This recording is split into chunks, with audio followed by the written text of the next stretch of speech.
Welcome to the pit. This is our first ever episode where we are greeted by very special guest Avo JT, a veteran in the Hello, Call of hello. Duty Challenger scene. So, the pit, a quick rundown into it. It is going to be something new that the Call of Duty Challenger scene hasn't seen before. We're going to be having an in-depth look into the players, the coaches, the analysts, the org owners, and all the brands. So, today we're going to get to know Avo JT. Segment 1. How long have you been competing? Well, my first year, 18 plus, were in COD anyway, was Infinite Warfare. But if you want to go proper, my first competitive game was Reach, Halo Reach on the 360. So I've been competing since I was like 15. Yeah, I played like a year of Reach. Didn't go to any events in that game. I was super young. But then Halo 4 came out and kind of KO'd the Halo scene because I mean Halo was always a bigger North American game than European, but 4 kind of killed Halo in general and everything. So I didn't play for a bit, and then I ended up watching bloody COD Ghost Champs on the Xbox dashboard, and then thought I'd give it a go. Got Advanced Warfare the next year, played a load of pubs. It was meant to play Black Ops 3, but then they whacked the 18 plus rule in, so I was absolutely 17 and couldn't play short. Black Ops 3. So I played a bit of S&D in that game, not too much. Played some scrims near the end. I was actually supposed to go to I-59 and play a Black Ops 3 event in I-59 because I was 18 at the time, but my teammate didn't want to go. I believe his exact words were, "It's too close to Christmas." So there was that. Oh, Um, but I ended up going playing 18 plus the first time properly in IW. So that had been what 2017, I want to say. yep. So yeah, long time. That has been a long time. So, best placements.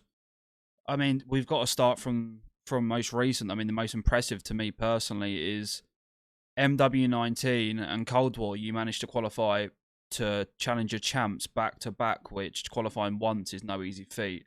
And then Mm. after that, you go into Vanguard and you decide to take the year off. Mm. Now, looking back at that, do you regret it or are you still happy with your decision? It's a mixed thing with me with Vanguard because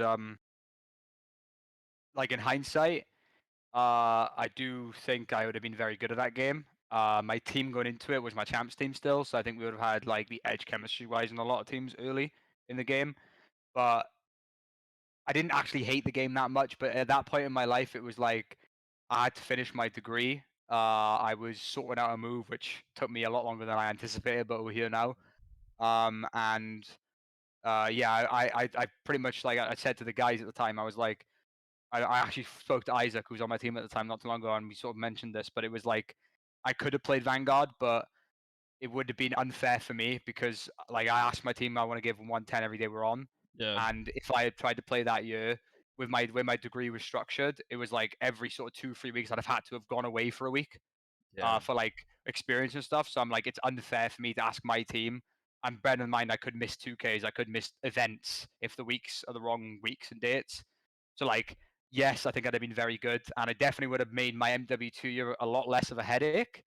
But in hindsight, I mean, I came out with a degree, first in a degree, got to travel the world a bit, um, missed out on a game which I'm not gonna lie to you, I played the first 3 days and went, I don't know this one, chief. So yeah, I kind of regret it, but at the same time, I can't complain. I mean, I came back in MW2 and I pretty much ended where my Vanguard would have started. So I'm right back on the horse. Didn't take me too long you're to right get back back. there. Yeah, and that follows into this season naturally. Is that is the problem with the current pro point system is that you can't afford to take a year off because you're basically starting again, and Yeah. it's looking like from the placements this year that you have done everything you need to be able to push you back towards that level at the end of the next COD that you were competing before you stopped. Are you confident in that Mm. as well? 100%. I mean, coming to MW2, I'm not even being when I say this. I'm pretty sure my team was like C 280 something in the first tournament, and to be honest, if we had put the work in, not gonna throw shade on any names. Certain aspects, certain players on the team going into the first 2K weren't happy, and they sort of torched our practice, Oh, and we ended up being a bit in the pan going into the first 2K, but. We definitely had a winnable game, and I do think if we had been locked in, we definitely could have won it, and that would have been for top 64. But the team we were playing for top 64 was like a seed 19, so that would have been like our run to 16, pretty much. No disrespect to any teams we would have played, but we should have got it if we had beat them. Um, but we ended up losing that, and I got like 128, and then I was in the blender for the next like month or so of the game until we got caught back up around Boston. Um, but yeah, it's the pro point system is very, very unforgiving. But I do think I got blessed with going to 2 events, which helped. I didn't get the best placings because they were both pickup team events, but I got blessed to go to 2, which helped accelerate the pro points back into sort of the realm I needed to be in. I go into this game, I don't know the seeding, but my guess would have been like a mid 20 seed with my current team. Granted, I do have 2 players that didn't play the whole of last year, so I think if I had got like 4 guys at my points, I'd have been like a low 20 Yeah.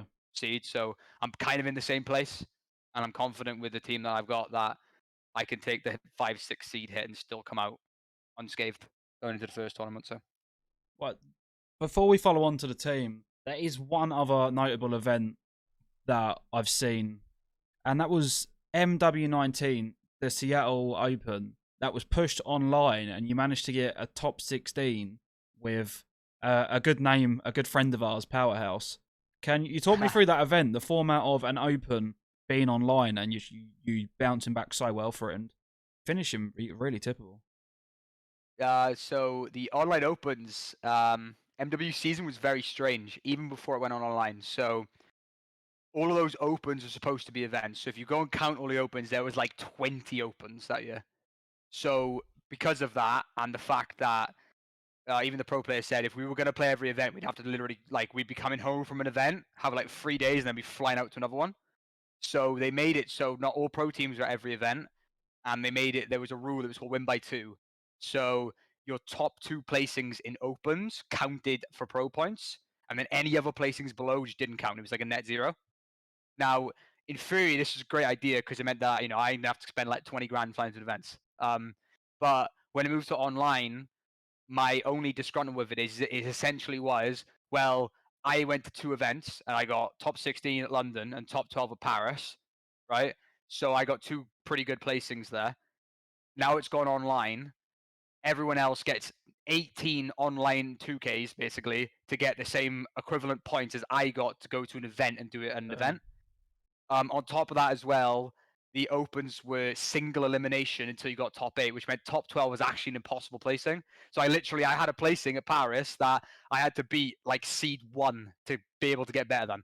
I'm not even kidding you. I played Steve-O like 8 weeks in a row, but over and over again. And oh, we got War for top 8. We got War for top 8. And I was like, oh my god, we got someone else. Who we got?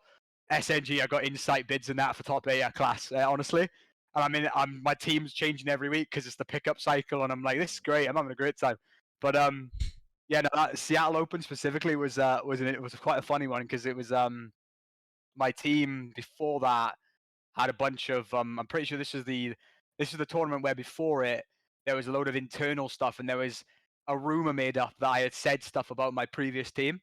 So my team ended up dropping me on my pads right before the tournament.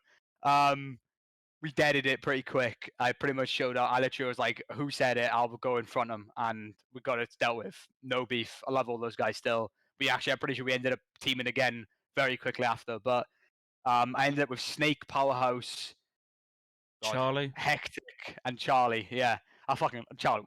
I absolutely love Charlie. Proper funny guy. Played with him again in Cold War, but we ended up in that team, pickup team, and the run was pretty simple. But for top 16, we played Team TSU Titans, and my son Isaac791 was on that team. I could tell you the team right now: JP, Isaac, Divil, Vital, Toki, Good roster. and they're very for that game as well. They were actually all very good at that game, specifically that game as well. I think got like top 6s and stuff in that game. Um, but that was the birth of the Toki buff. Toki absolutely loved sticking it on me. Don't know why, mind you. Never really talked to the guy before then. But he absolutely loved planting it on my head every time I played them.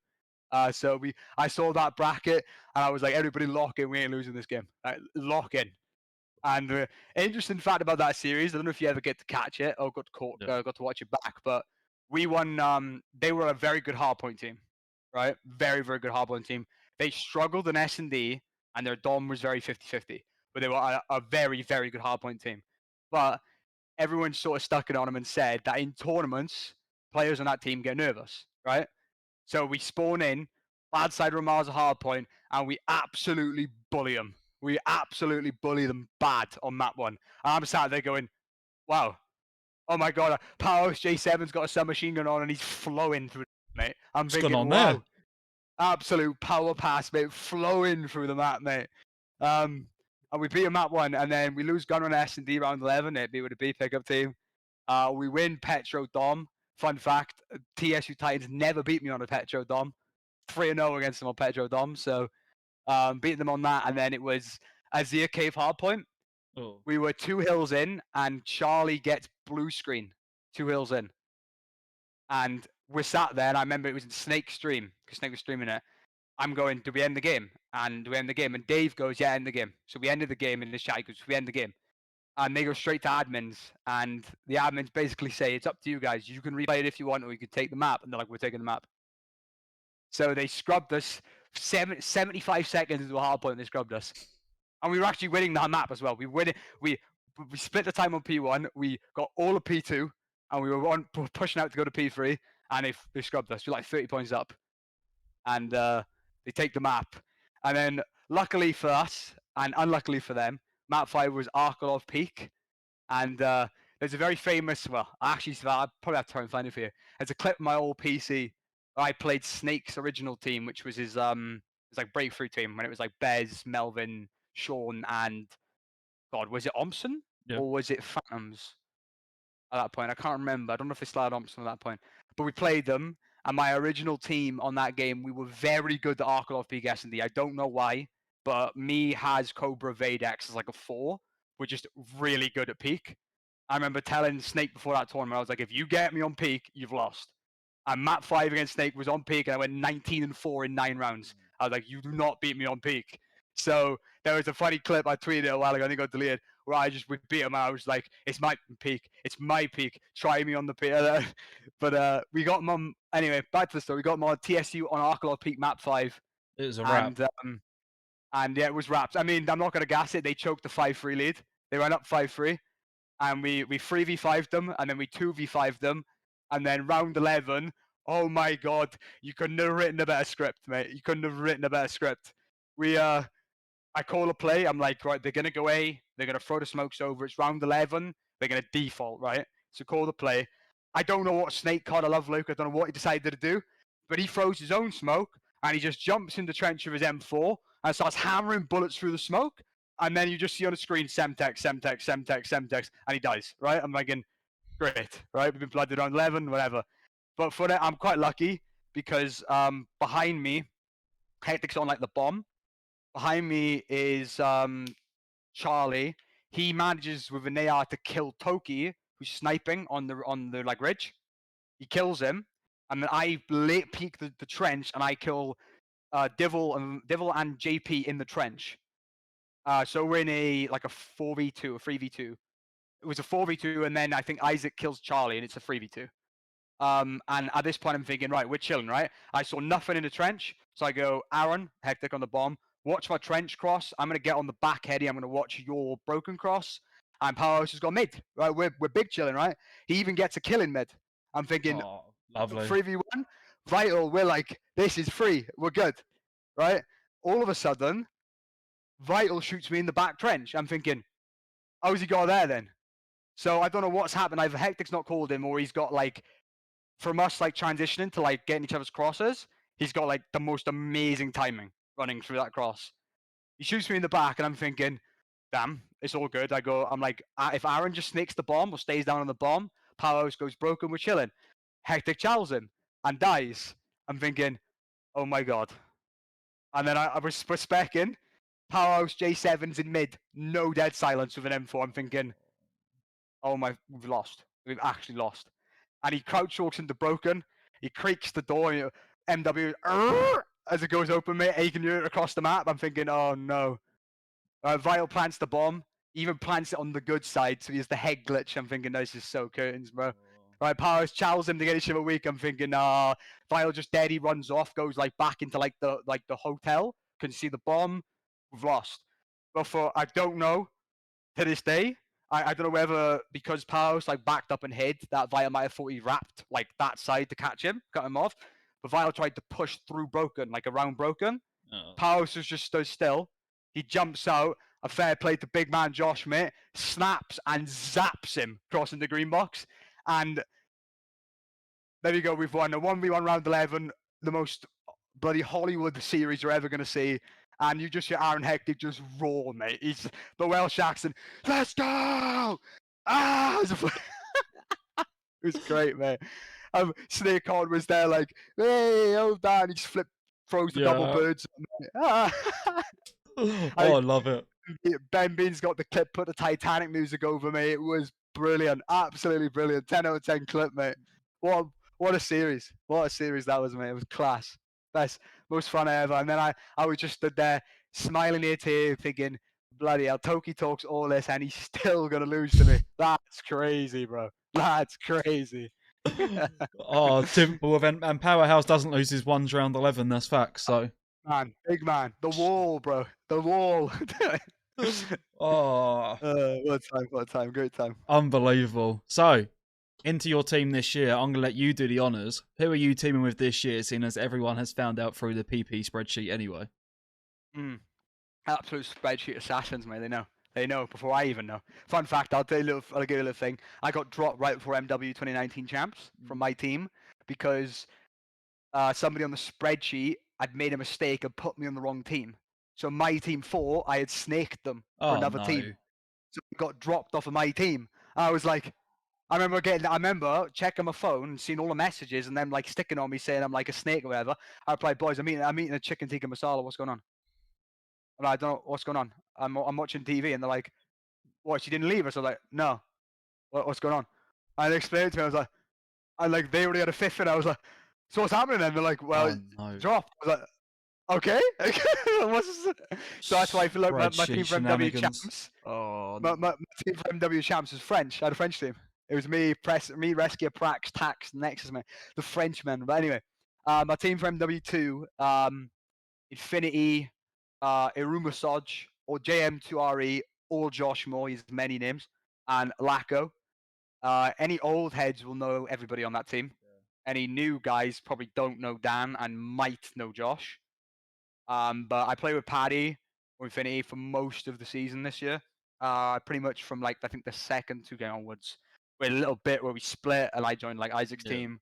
I played with like Lenzo and then we came back again. I went to Toronto with a pickup team with 2 Americans, so Paddy didn't go to that one either. But I played like LCQs with him. I played most 2Ks with him.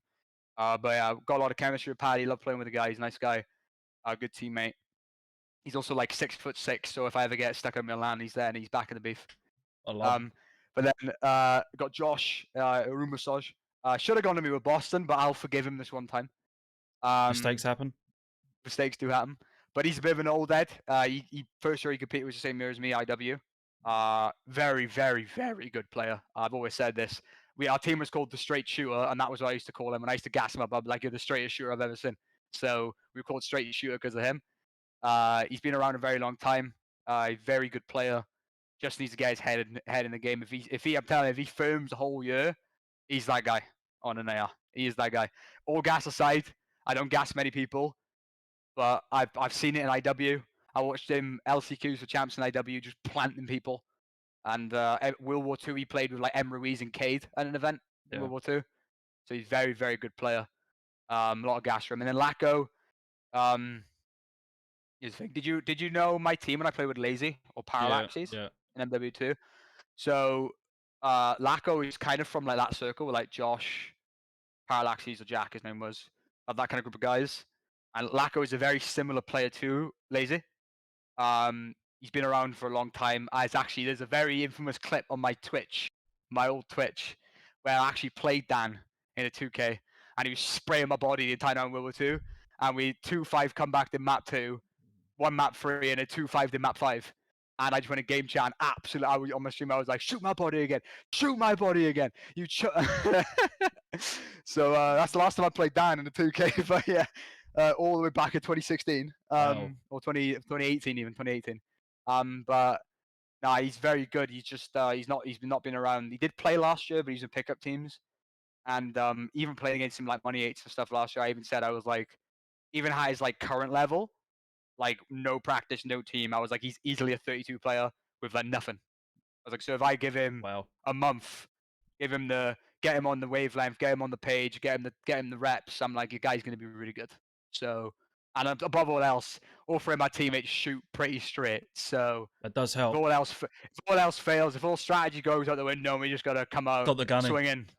That's what I mean. Straight shooting. That's all it was. So, but yeah, that's my team. So, with that team, which sounds exceptional, by the way, I'm excited for this. What is the team's goals realistically for the first event? LAN event or 2K? LAN event. First placement LAN at a event. LAN event, yeah. It's tough. Yeah, rumors Atlanta. I know that rumors DreamHack Atlanta. Yeah. Um, Might be a pro am. might be a pro. I'm hoping it's a pro. That'd be really good. Because I get the double elim. We'll get the double elim qualifier if we don't have a top Yeah. 4 seed, which would be really nice. But for a LAN event, it's an interesting one because it really depends on the level of the regions. Because, for example, in Boston, NA was so far ahead of Europe at Boston. Like Elevate do Steve-O does what Steve-O does, mate, and he gets himself to Yeah. Sunday. It's just what it is, right? And Awobo was there, and they're very good. But like Decimate, like Ghostie's team was just slamming. Like it weren't close. And if you look at that event, you got like Cal Jackster, a very good player, got top 64. You got a There's a load of good teams lot. getting 48 Yeah. and like 32. Like NA was so ahead of Europe at that event. So like it really depends on like the state of the meta, like if Europe's there with NA or not. But like and the size of the event too. If it's a 64 team bracket, it's quite a small bracket. It's going to be Yeah. hard games early. I would love to get to like a at least a Saturday or like at least a Sunday. I think Sunday's 8. I think it's top 8. But like I'd be happy with a 16. I'd be gash for a 16 Yeah. because that's like, prize pool, good points. I wouldn't be like ecstatic. I want to make a Sunday at an event. Like I want to be in play on the streams, play the best, the best. Like if I was to go down like the running, I wouldn't be like full tilt if we got a 32 because in my mind I'm like I'm gonna come back. I'm gonna be like a top 8 seed. Probably have a good run in to get into the elite. Maybe Yeah. already mini auto qual for the elite. And that's the big thing, Already right? set up. Exactly right.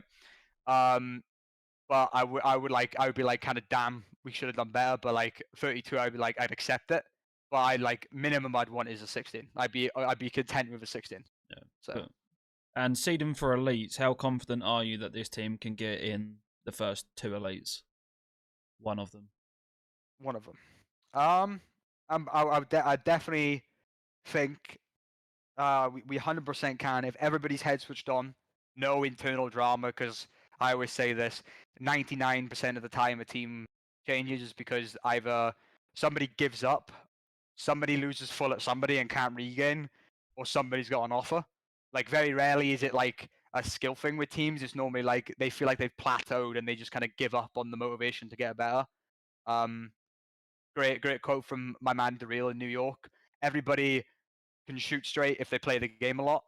It's everything else that's difficult. Yeah. So the way I've always looked at it is like if my team's grinding, if we're grinding, we're all going to be shooting well. It's about figuring out everything else. And what will happen in RAM teams is that they'll get a couple of bad losses and they'll be like, well, we just can't figure it out, and they'll give up. So if everything stays on course and everyone stays locked in, which I believe they will, we definitely can. Because the way I looked at it, specifically the first 2 elites, right? That like 10 to 12 seeds, right? You looked at the LCQs for the elites. There was always one team that snuck in that you kind of went, I'd have never guessed they would be in the elite. Like in the first one, it was like KCSM there when they went on that mad, but they didn't Yeah. win a single hard point. They literally Neslo'd the entire bracket from start to finish, and Kez clutched the craziest 1v2 on a CeeLo I've ever seen with like 9 seconds left. And I remember he showed me, and I was like, Should never happen. I don't know. Somebody somewhere has thrown the trolley down the stairs in that 1v2 on the other team. Somebody somewhere, mate. Like, what's going on there? And then it was the other one, it was like shooter vision styled, and that again, they played unbelievable search and destroy. Like, The way I look at it with the elites, with 12 teams instead of 8, if there was just 8, it's like very difficult. But with the 12-team elite, Makes it there's interesting. at least there's at least 2 spots which are up for grabs. Like they're gonna be 2 spots that I think like even like a 17th seed could sneak a spot. Like I think Kez's team were like 20th seed Yeah. and they got it. So definitely confident we can do that 100%. One of the first two. Good. And I mean, I want to see you do it, so I'm excited. Be great. So we know the man Socko is the coach of your team. What is the benefits you see of having the coach Socko there? Scott's an interesting one, right? Because I've never really had coaches in COD because a lot of people, because of my like mentality and the way I approach the game, they kind of say I'm a player and a coach because I do so much outside of the game to help everybody else, and I go in depth. Like for an example, um, at one point in Cold War, when I was with Isaac, Jamie, and PJ, and we went on the run where we beat like Genesis and that in the 2K, for a 16. I literally had like a folder with every team's S&D strats in the elite. I had all of them. I had all of their breakoffs. I had everything that was on a stream. I had. So I knew if I played them, I'm like, right, play Moscow Hardpoint. If Genesis goes here, Gabe goes here, Pete goes there. Then we go off the break. Everyone go play him. Just go kill him. And like to the point where in the Moscow S&D against them, I pretty much was like, if we find Genesis, and it was even more bad for him because his character, he had like a skin that no one else on his team had. I was like, if you find the yellow biker, I can tell you exactly what they're doing. So they'd be like, Genesis Eskies. I'm like, well, they're going B, and someone's going to lay flank street. So let's go kill a guy street and flank him, or let's go push him out B. Or he's mid, well, they're going to slow play B through the street. They're going to go through mid, wrap right, go through the win. I had it like that against them to call it every time. So a lot of people say I didn't need a coach, but with Scott, it was more like when I came back at the end of Vanguard, I played like 2Ks at the end of Vanguard in like pickup teams. Scott ended up being a coach for one of those teams. Right. And I came straight in and I was like, he was like, oh, what gun did you run? And I was like, well, I ran an AR in Cold War. So he's like, well, I'll put an AR on. And he was like, I'll try and help you catch up as fast as I can. Obviously, you missed the whole year, but we'll try and help you get there as fast as you can. And I was just like, listen to him speak. It was like hearing like how I would speak to players in terms of trying to improve. So like me and him just kind of clicked instantly. And I was sat there watching VODs and doing strats on a game I played for like 3 days with him, going proper ham, trying to learn the spawns as best I could. And it was like, just listening to him speak, we just got on so well. And it was like, we would have conversations about stuff. It would never be an argument. If we disagreed, we would go back and forth, and then we come to an agreement. And we always sort of had that respect for each other's like mentality and approach to the game. So going into MW2, I wanted to keep him. Luckily, he said yes. Going through the majority of the year with him, I think there was a little point where I was kind of in the pickup cycle where he's like, "I'm going to take a break because you have a different four. You have a different four every 3 weeks, so it's pointless." But he's great being there because essentially what it does for me is that I don't need to worry about going onto MS painting and drawing strats because he's already done it.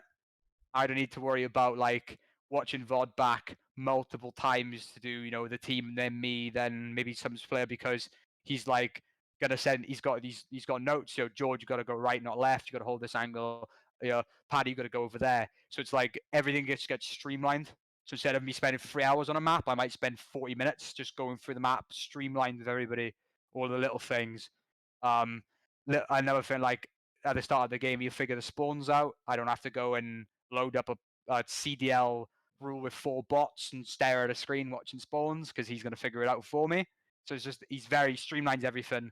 He's a great guy to have, and I love it when he watches in Discord because he gasses me up and the tournament. It's great, it's fun. Everyone needs a coach Socko on their team by the sounds of it because you've Absolutely, sold man. him to me. Wow. He's great. No, he's great.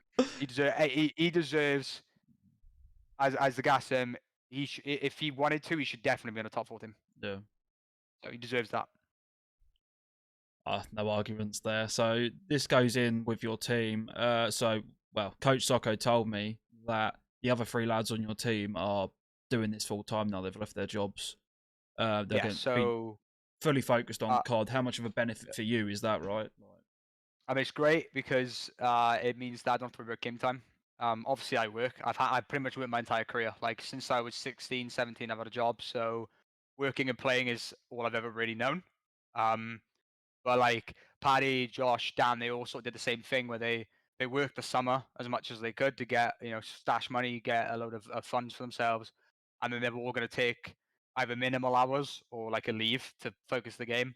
and it's a great mindset. I think one of the first people I know that did that was Snake in BO4's off season. He worked the whole year so he could stream like non-stop in MW.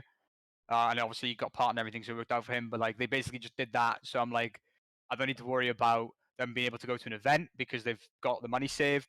I don't need to worry about them getting on after a 10-hour shift, being absolutely cooked out of their mind, not being able to shoot for like half a map because they're like tired as hell. No warm up into scrims. Like there was nothing I loved more than when I play with Isaac and drills and that, and it was like I get him from 11-hour shift. Oh yeah, you're playing against a boozer in 20 minutes. I'm like, so I can't warm up and I got to go load in against a Wobo on a French host. Yeah, right, mate. Nice. Class, mate. They're off the back of a 4 p.m. I'm loading in at 6:30, getting planted, punched in the mouth. First map on Bagra. Oh, It was background. good. So I don't have to worry about them being like that.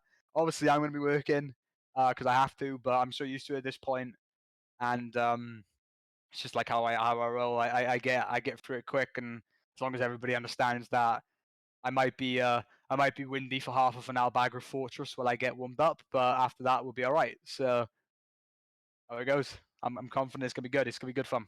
It sounds promising from the coach to players, dedication to it, everything. It sounds really Mm. promising, which is fitting for the next question, which is one, are you with an org or in the talks of an org? Two, do you want one? And three, are you willing to do content for an org if that's requested? So the team at the minute doesn't have one. I'm with IXO as a streamer and content. Rich did me a solid because he kind of screwed me over for Raleigh. I've still not forgiven him. I was under when he was IA. I was with Rich. We meant to go to Raleigh. We had the team pass. I booked my plane ticket. I had my jersey, and then that team, like I mentioned, not going to name names, but it kind of fell apart because Yeah. of certain individuals. Rich then gave the team pass to Fudsy's team and Kaiser, which I completely understood. But I was left there on my ass with £400 flight that I can't refund. Just like sat there, like, well, I ain't got a team. I ain't got a team pass. So, Not ideal. I'm a bit. I got revenge there. I played Rich's team in the in the what was the league? Not EG. Got so many leagues now. It would have been, XP. oh my god, XP. Played his boys in the XP league and absolutely slaughtered them. Absolutely slaughtered them, mate. You should have sent him Oh, there Richard. you go, Rich. There you go, Rich, mate. Drop me again.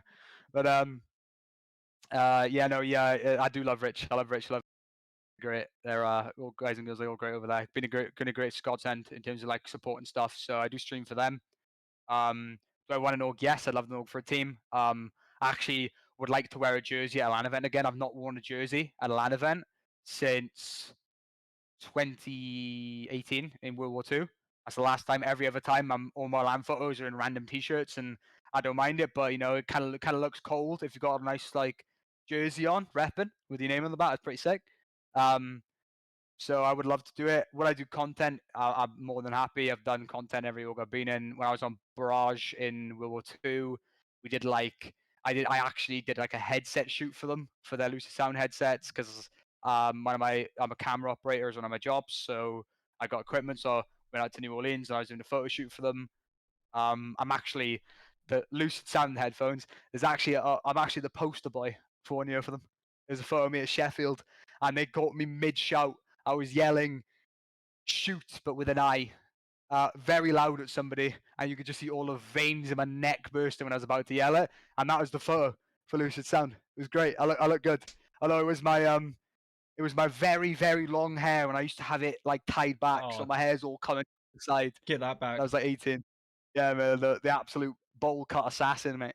Um, but yeah, no, I'm more than happy to do content. It'd be great. Obviously, I'd have to talk with Rich and that. I don't want to conflict at all. Yeah, but Um, but people work obviously, together. if yeah, if I get told, Joe, we'll help you get to an event or you got to do some content, I'm like, I'd love you, Rich, but someone helping me get a team pass and not have to drop $500 on a team pass is very nice. And I'm probably gonna have to go with that. But yeah, no, definitely, I love the Red Bull. Yeah, be nice. So, any orgs listening, there you go. Avo JT has a star-studded roster ready to make content for you. Hit the man up on Twitter. And I could send you a resume if you want. So there you are. What more 100, need you know? I can rattle the orgs off. 100 Thieves and Octane, Elevate, Justice, um, Rise at the time because Octane was on Rise, and so technically Rise with Octane. I did work with, I did a little bit with Slacked, but it never got finished. But yeah, I've done a lot of work with a lot of good players. Sonic Fox, the best Mortal Kombat player in the world, did a montage for him. It was on CR when they were like the top fighting game org. So I've done content for a lot of people. So if you want to see it, I did a Control Freak advert. So Sign this team up. Someone will. I'm confident, right? Very promising roster. I'm sure they will. And somehow there we have combined segment 1 and 2, so we're on to segment 3 now. If you could change 3 things within Call of Duty Challenger scene, what would they be? Only 3. Can I get more? Only 3. Well, one, gotta be opened. I'm tired of this segregation of teams, and I understand. I sort of understood the concept of the CDL's idea was like challengers teams, they go for open, they get into pool play, and then like 9 times out of 10 they go 0-4 in pools, they barely win maps, and then they get eliminated out of the tournament anyway. But there's so much wrong with them not doing that because up until recently we didn't even have a stream for challengers. We had like one stream on Sunday. We never had any of the brackets streamed. You know, shout out Whole Shift, all of them. They've done amazing work. Bro, Yeah. the Infinity, all the guys, amazing work getting it off the ground. We didn't have 2K streams. We didn't have elite streams. We had nothing at the start. So what that meant is why would an organization invest in a challenge team if there's no exposure at all? Like zero. So it's got to be opens. They've got better at it, but it's got to be opens because I get that they might get slammed, but I can name a few to the top of my head. Team Sweden and Black Ops 4 in Vegas, where they got like top 6 from open, Vegas right? is mad. You got Heretics that made the Pro League from open, like they got to PLQs through open and then beat pro teams to get into the Pro League. Like so many great teams from Europe. I'm only saying Europe. I could go Accelerate, Fastballer, and them did it. So like there's so many good teams that you just don't get to see, and so many players that like casual fans that just maybe just watch the CDL stream for the skins. They don't even know who these guys are, and it's like they don't know who God or X is. They don't know that God or X was on EG slamming people on LAN and then Rocker slamming people on LAN, and now he can't get in the league when he's dropping 1.5s at champs finals. Like you just like they don't know who any of these players are. Like you got to get opens. Second, I'm screaming it at a wall, but it is very, very apparent that this game is not designed to be played on a PC. I get it's crossplay, I get it, and I get better frames, I get better quality of life, everything, right? But it's very apparent that COD is made for console and then ported to PC, because no matter what they say about anti-cheat, it doesn't work. Like it does not work. We didn't even have one in Cold War. So, and then in Vanguard, we had one in Warzone, but not in multiplayer. So it's very apparent that anti-cheat is a big issue, and every console FPS that's gone to PC crossplay, Halo had it too, there's cheaters. Halo had it worse than us. There was literally, I say worse, they had players that were in like the top 3 in Europe get caught cheating. Yeah. Like, I'm talking salaried players get caught cheating.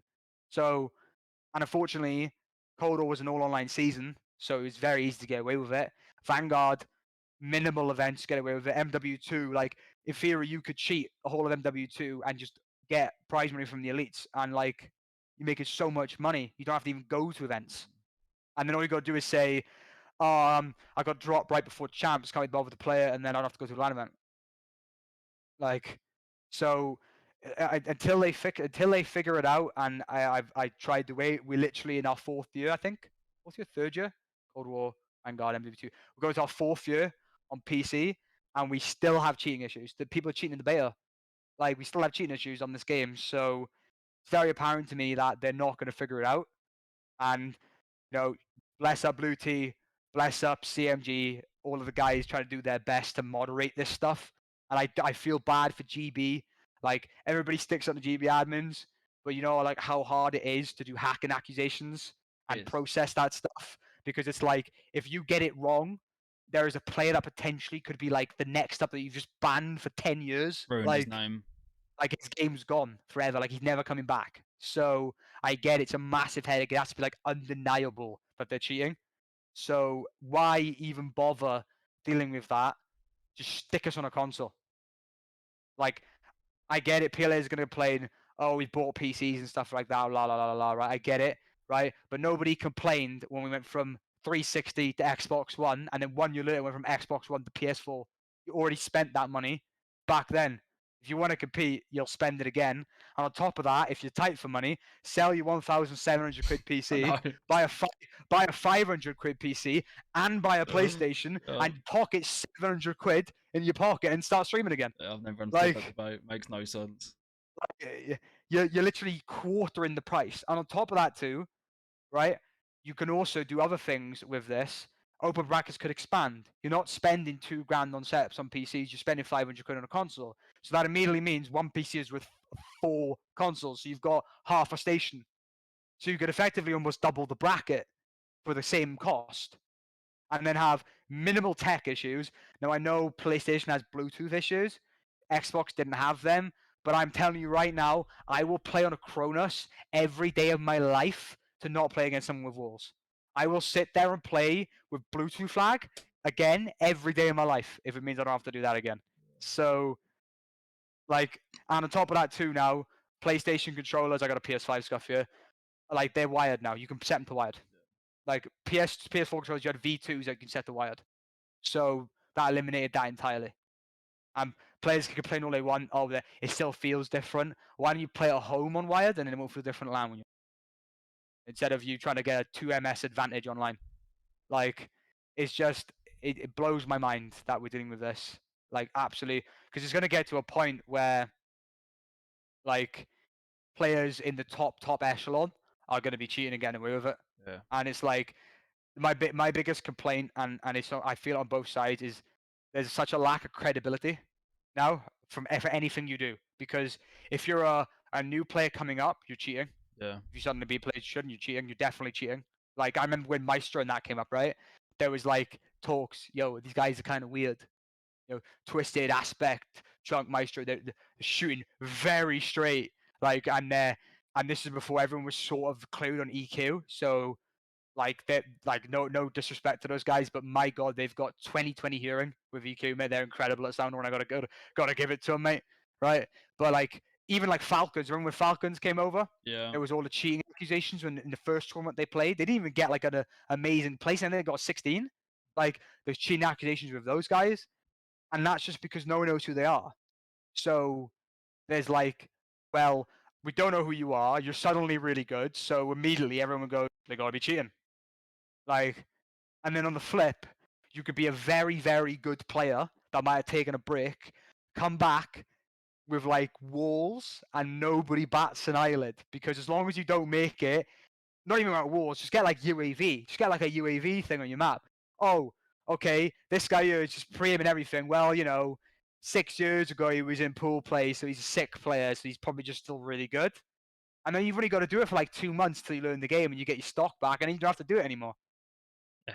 Like, It's it just, broken it's system. absurd that we still have to deal with it. And then third option, golly, I don't even know after that. Well, easy. Give us events that aren't North American. Now I get it, right? The money is North America. It's cheaper for North America because every CDL team is based in North America now. We don't even have a European team because London's Carolina, and yes, we have Heretics, but they're Miami. They're not Madrid, so we don't have a European team anymore. I also understand from the CDL's perspective that it's very apparent that for a team, for them to run an event, the organization that the event's homestand is for has to put some funding towards it. Yeah. So like we saw with New York's event got cancelled because they couldn't afford to That's have the the issue. venue for challengers, right? Now, unfortunately, I get it's expensive, but London Royal Ravens were not putting any money into this, right? I don't know the full story. I have people that have told me things. I'm not going to say who, but it's very clear that their players or their teams were last minute, probably minimum salaried players thrown together, and their jerseys looked identical every year, so they're very minimum in that regard.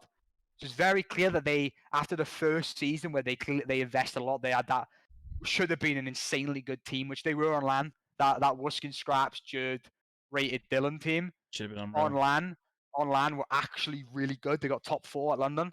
And Wuskins, Brad was godlike. Like Best AR in the first game the first 2 month. months of the game, it Yeah. was like top 2 AR, like probably I one. think top. I think yeah. Like Probably one. And the guy was Brad. literally, it was a walking sniper montage, mate.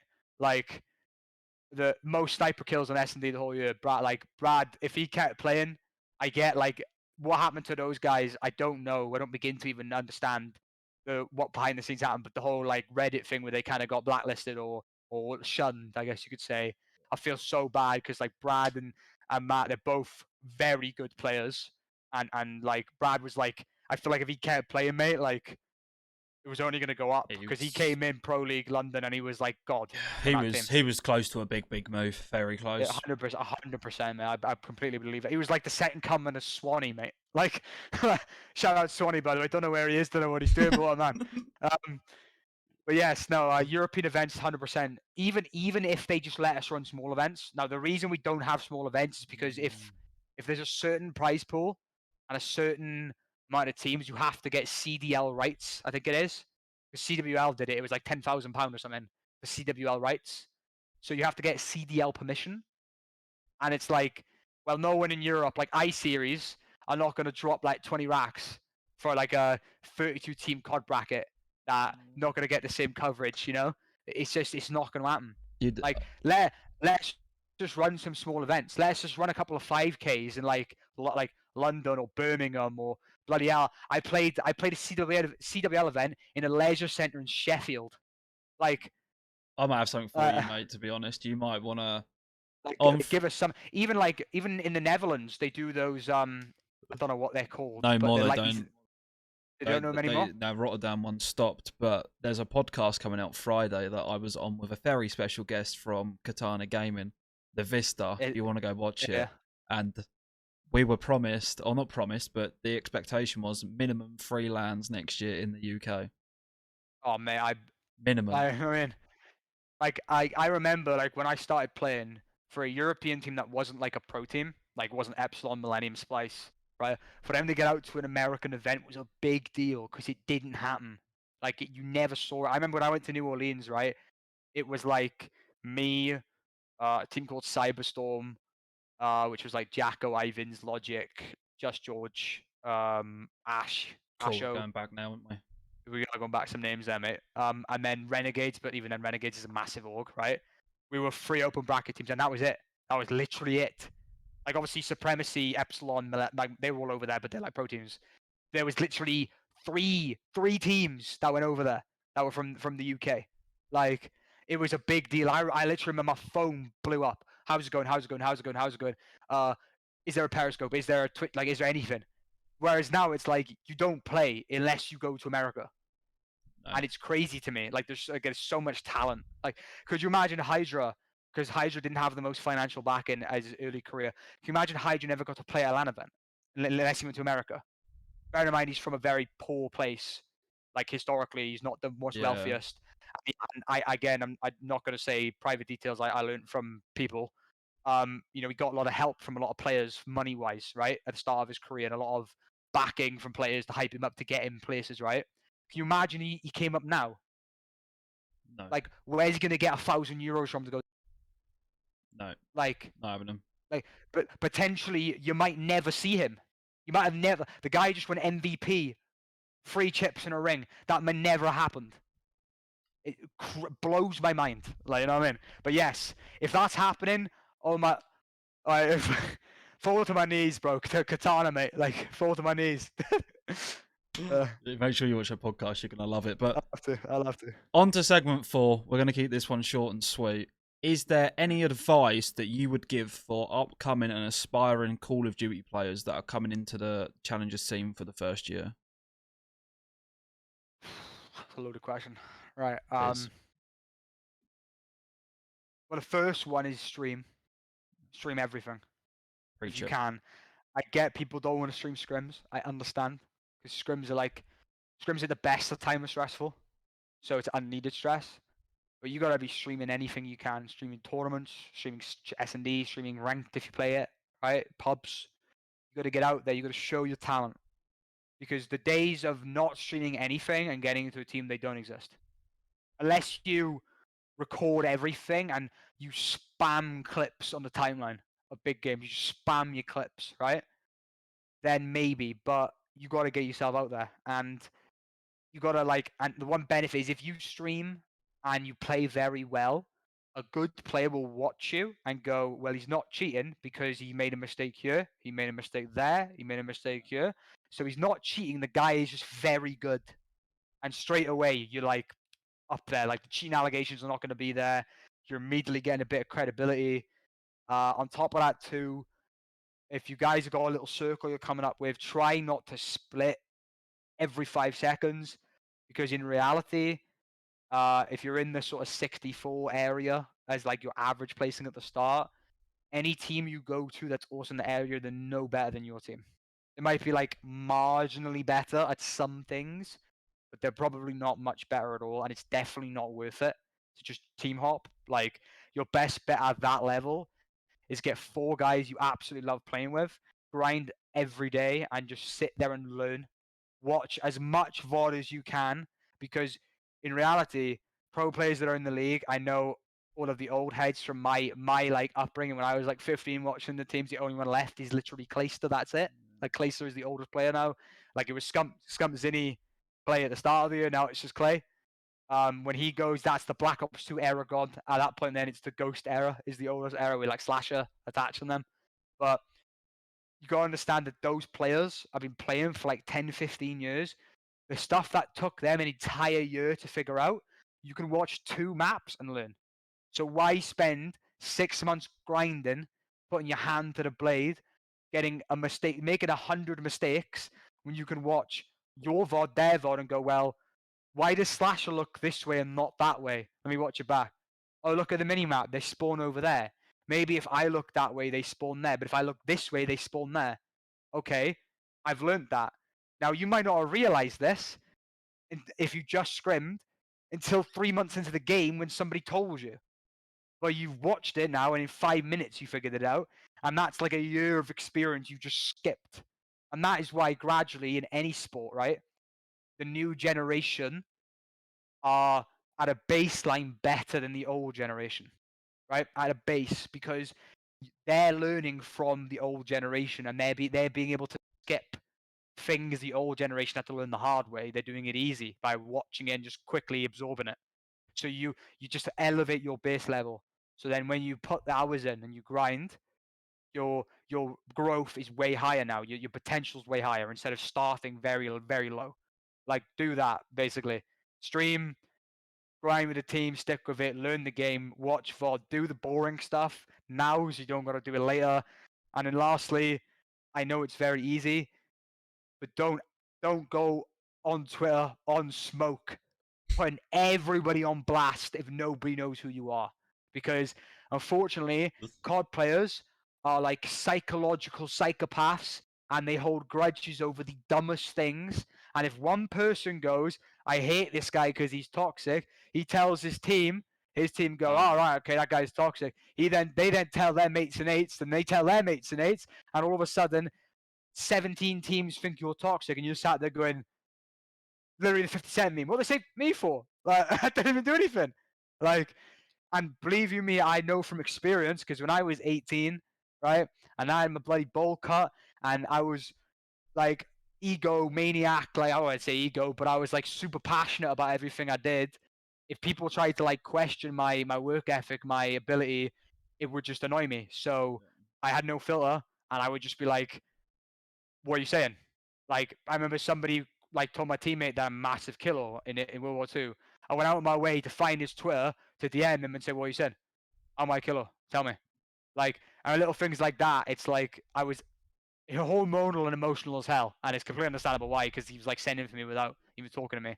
But avoid that, because COD is circles, COD is friendships, COD is networking. Yeah. If people don't like you, and the wrong people and the certain people don't like you, you're gonna be held back for a long time, unless you're like the second coming of Jesus, and then maybe you skip that. Like, if you're like Scump, like a FIFA 23 Scump regen, then maybe you can bypass the fact that people might not like you because you might just be that good. But there's not many players that are that good that they can skip that.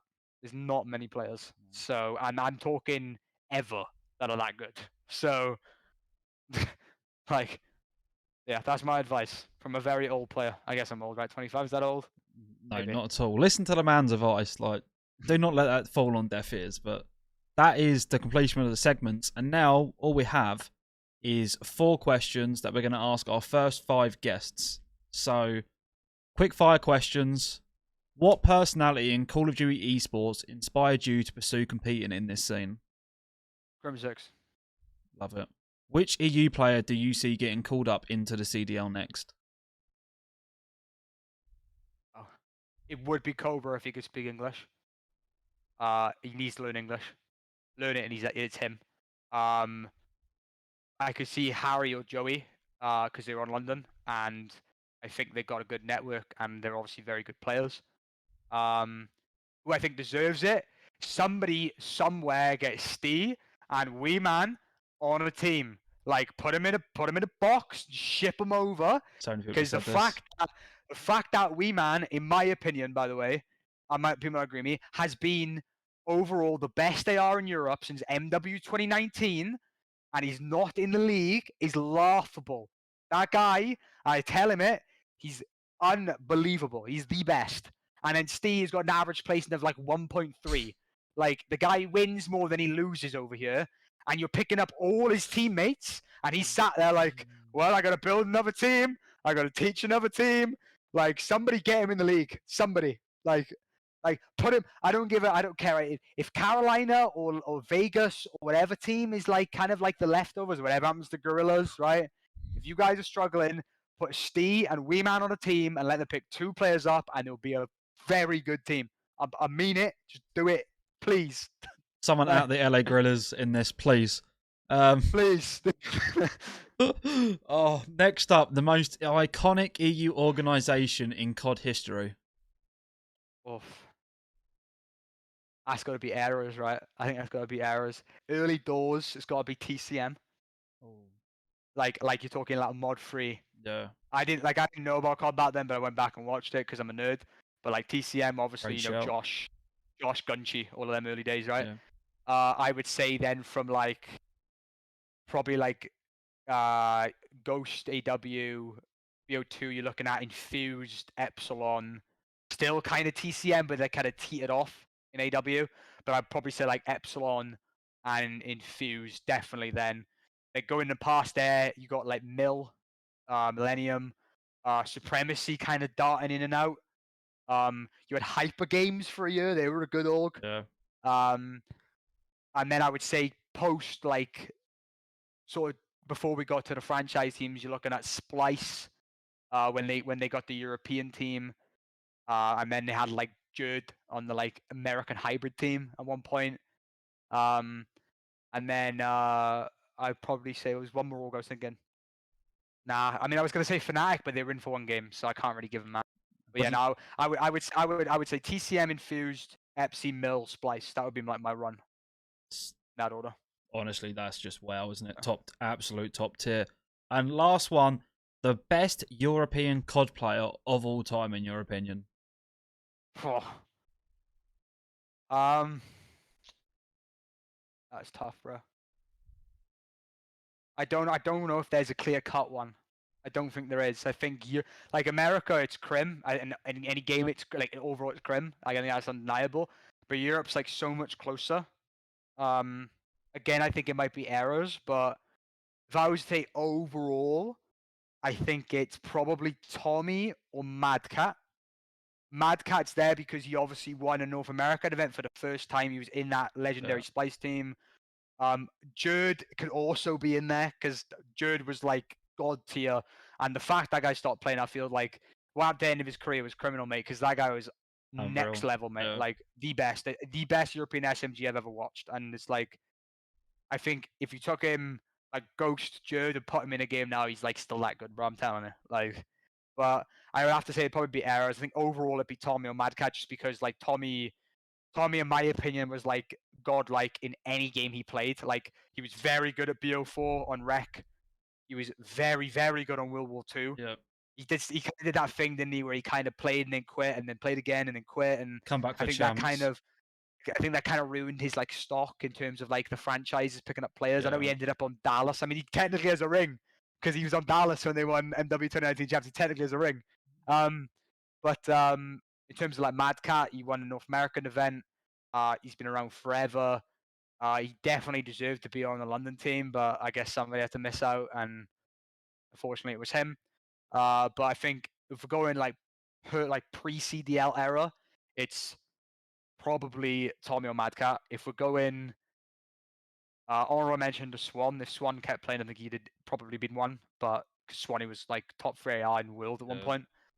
If we're going CDL era, then it's difficult. I mean, Hydra is the only champion, I think. Barnes. I think he's the only Europe. Is he the only European world champion, Hydra? World champion, yeah. Yes, I know. I know. Ultra won. They won one event in Cold War, Yeah, they one got event in chipped. Vanguard. And then obviously, Insights won 3 now. Yeah, tell me Kleenex has that's won true. 4. Kleenex has won 4 because he won one with Zinni and Classic in the online one. So Kleenex got 4. It would probably have to be. I mean, are we counting Hook? Because Hook's Dutch technically. It is. I'm not They counting Hook, but not counting Hook. that's If politics. That's not for me. that is politics right there. We're getting deep right there. But I would probably say CDL era. It's probably between Kleenex and Hydra, I'd imagine, because Hydra's got 3 in a ring, Kleenex has got 4, and he's won in every game. In the CDL era, he won in 2019, Cold War, Vanguard, and things. So, and I think he's one of the only players that's actually done that in the CDL. He's won 1 in every single game. So, probably Kleenex or Hydra in terms of CDL era at the minute. Spot on, to be honest. I'll go Tommy overall. Shout out Tommy. Unbelievable player, Run it by the way. up. Please come back, Tom. Please. Please. But that's a wrap. That is Avo JT on the first episode of the pit. Avo, it's been an absolute pleasure. Thank you so much. Anyone that is watching this on YouTube, please check the description and go and follow all of this man's socials. Go check him out. If you're feeling more generous, then hit the subscribe button and let me know in the comments who you want to see step into the pit next.